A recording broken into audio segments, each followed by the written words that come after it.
आलसी चूहा हराम का खा पी कर गोल मटोल हो गया है। तौबा तौबा तौबा। उसका साथी उसे ठीक करने के लिए एक जिम ट्रेनर को बुलाता है। जिम ट्रेनर उसे एक्सरसाइज करने के लिए कहता है, लेकिन चूहे को इसमें कोई इंटरेस्ट नहीं है। बड़वा। एक्सरसाइज की आवाज से बिल्ले की नींद खुल जाती है और वो चारों तरफ उस आवाज का पता लगाने लगता है। अंत में उसे वो जगह मिल जाती है। बिल्ला चूहे को आवाज लगाकर बिल से बाहर बुलाता है, लेकिन तब तक चूहा जिम करके बॉडी बिल्डर बन चुका था। रुक, तेरे को बता दे। चूहा उस नीले बिल्ले को एक ही झटके में उठाकर पटक देता है। रुक, तेरे को बता दे।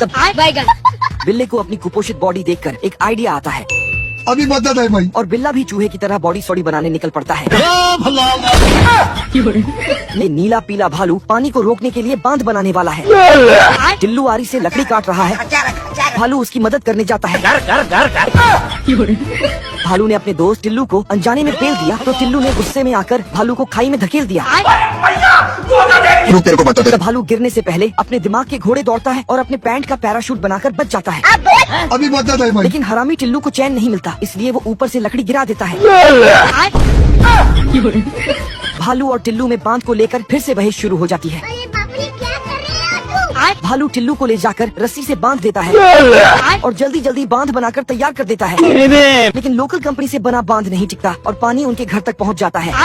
बिहार जेल के कैदी को पैंथर एक ताकतवर बूटी देता है, जिसे खाकर कैदी के अंदर बाहुबली जितनी ताकत आ जाती है और वो एक झटके में अपनी हथकड़ी को तोड़ देता है और बैंक लूट कर वहाँ से भाग जाता है। पुलिस वाले कैदी को पकड़ने उसके पीछे जाते हैं, लेकिन उसे नहीं पकड़ पाते। बेकार है भैया। जिसके बाद कमिश्नर थक हार के अपनी ड्यूटी पैंथर को दे देता है।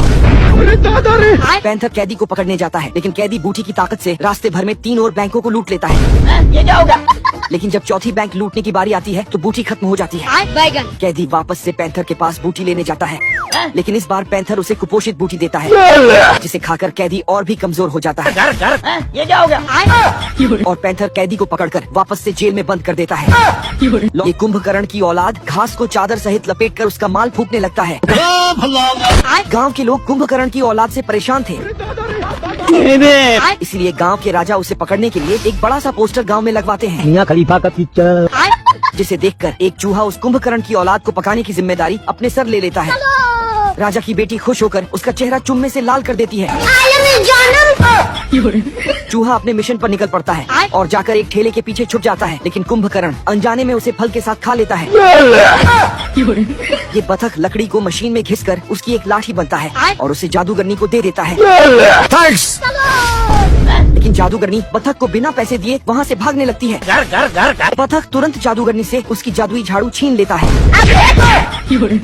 और झाड़ू को कमरे में डालकर कमरे को तालों से लॉक कर देता है। जादूगरनी बतख से झाड़ू मांगने आती है तो हम पैसों के बिना किसी से बात नहीं करते। ये कहकर बतख जादूगरनी को मना कर देता है, जिसके बाद जादूगरनी चिमनी के द्वारा घर में घुसने का प्रयास करती है। इसकी माँ का साला ये जादूगरनी तो अपने अंदर पैराशूट फिट करके आई थी। बड़वा। अंत में जादूगरनी हार मानकर बतख को पैसे दे देती है। इस तरह तो जादूगरनी अपनी जादुई झाड़ू को कभी नहीं ढूंढ पाई।